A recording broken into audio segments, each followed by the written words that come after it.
If you find gold, half. Okay.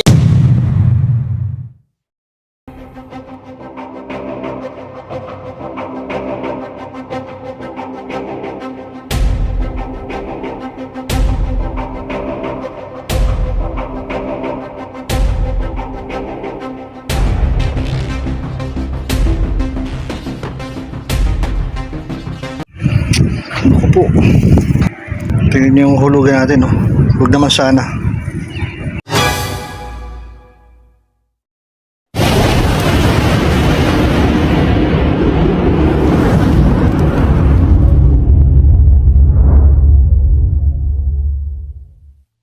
Isang mapagpalang araw sa inyo mga idol. Sa video ito, ay itutuloy natin yung nakaraang video ko na problema sa ulan. Dahil sa pag-ulan, ay nasunog yung nakakabit ng isang panel sa backyard dito sa bahay ng amo namin. Kaya tara, at samahan niyo ako muli sa aking trabaho ngayong araw. At kung bago ka pa lang napadaan sa aking channel, ako nga pala si Richard Mix TV. Ang trabaho ko ay isang maintenance electrician dito sa Jeddah. Hindi man nakakuha ng kursong electrical, pero pilit pinag-aralan ang trabaho ng aking minahal at siyang pinagbubuhay sa aking pamilya. Nagkaroon ba dito? Wala pa nila naman.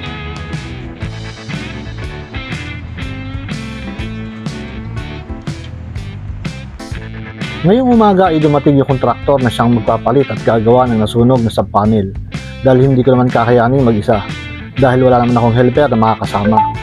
Kaya naman pinakontrato na lang ang trabahong ito.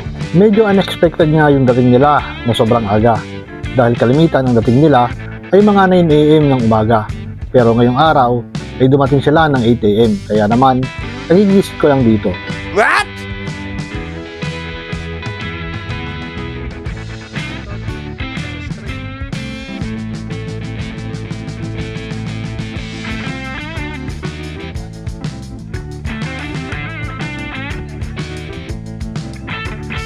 Ang unang gagawin nila ay pagkaplanuhan nila kung saan nila paladaanin yung bagong supply ng mga camera at power outlets. Balak nila na magbago ng layout dahil yung lumang layout ay sa ibabaw ng pader na ito. Pero sinabi ko sa kanila na mahihirapan sila sa pag-layout sa ibaba. Bukod sa mahaba ang kanilang huhukayin, ay limitado ang oras ng pagtatrabaho nila dito. At ang isa pa magkapahirap sa kanila ay ang mga ugat ng puno sa ilalim ng lupa. At makikita nyo naman na halos dikit-dikit ang mga puno dito at nakinig naman sila sa paliwanag ko. Dahil bukod sa hindi na sila maghuhukay para sa pag-layout ng PVC pipe, ay may nakabang ng layout ng PVC sa ibabaw ng pader. Kaya lang, medyo may kataasan lang ito. So update tayo mga idol. Tutuwid na sila ng cable. 16 mili. Getcha? Tapos dito nila paladaanin. Simula dito sa MSB. Dito. Pupunta rito sa likod ng bahay ng pusa.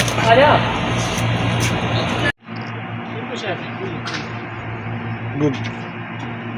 Napakikibot natin ito, okay? Naglalatag sila ngayon ng PVC pipe. Yan. 1 inch.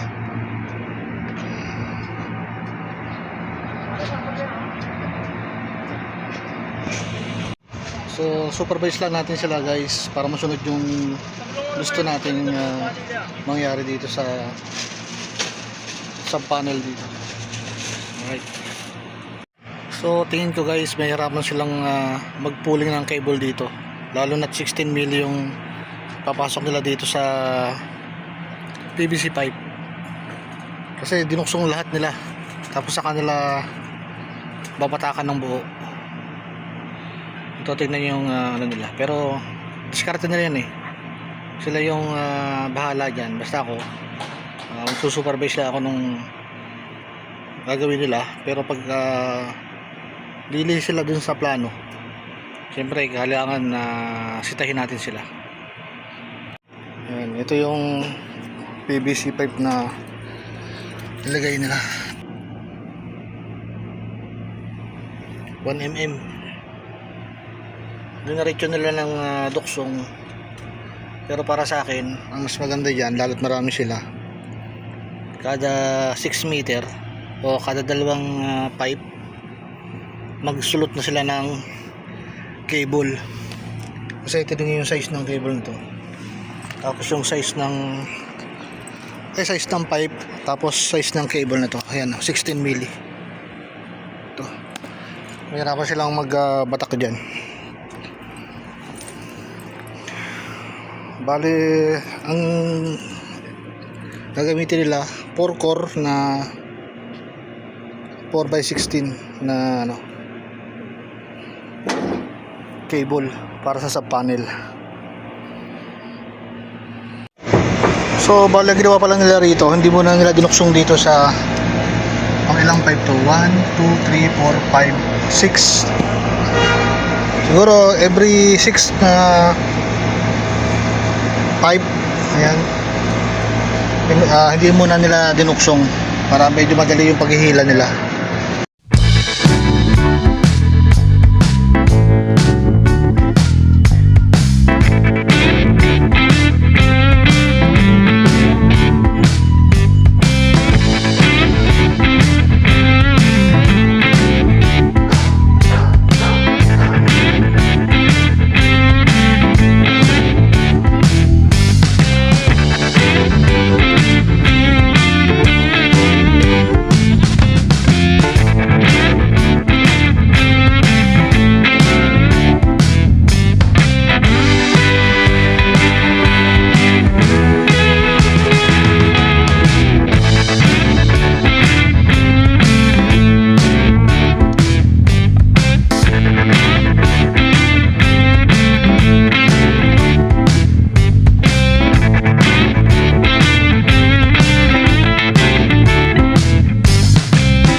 So yan guys, nakarating na sila dun sa panel board, at naglalagay na lang sila ng elbow pasok dun sa sub panel na ikinabit nila ngayon. So puntahan na natin. अच्छा अच्छा अच्छा नहीं जरा दूसरा की ना होता Si gold, nus-nus ha. If you find gold, half-half. Okay? If you find gold, half-half. Okay okay इंशाल्लाह इंशाल्लाह मैं भी oil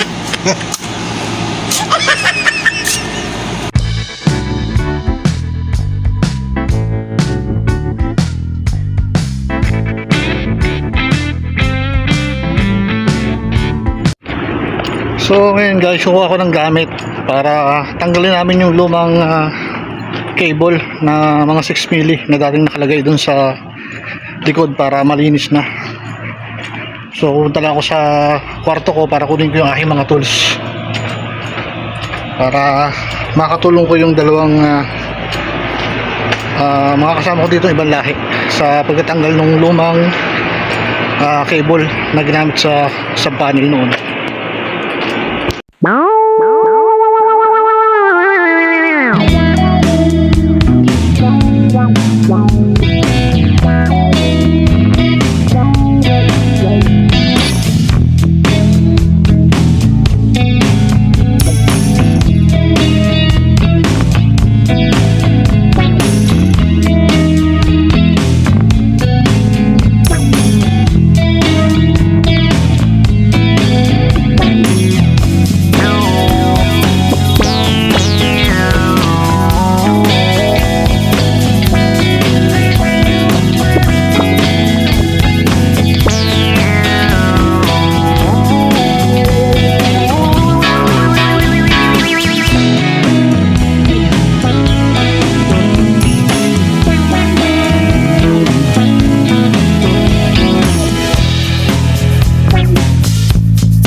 So yan, nakakita ako dun sa basement ng swimming pool. At tinatanggal ko na rin dun sa mga kasama ko ibang lahi yung lumang cable at mga PVC pipe na nilayout ko nung nakaraang taon. Siguro mga more than 4 years or 5 years na naikabit ko yun. So balik ko tayo dito sa likod.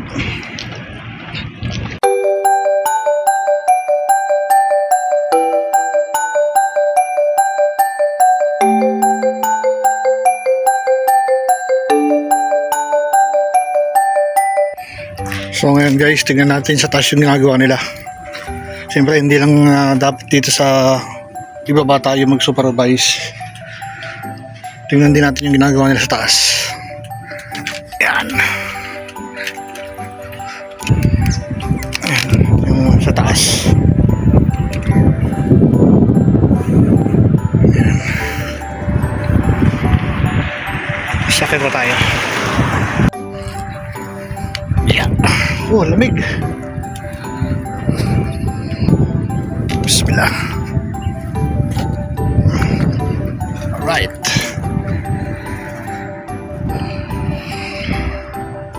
Dito na tayo sa taas guys. Yan o, medyo mataas-taas din to, kaya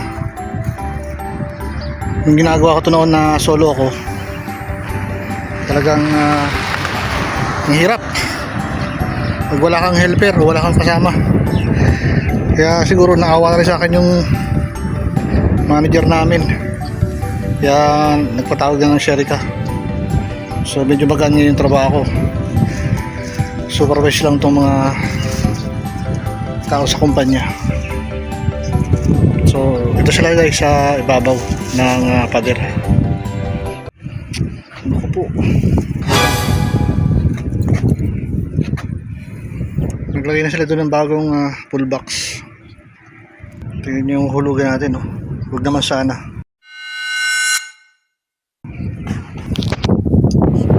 Huwag tayo sa puno.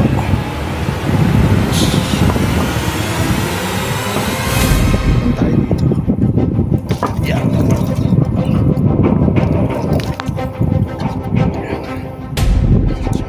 Wala tayo.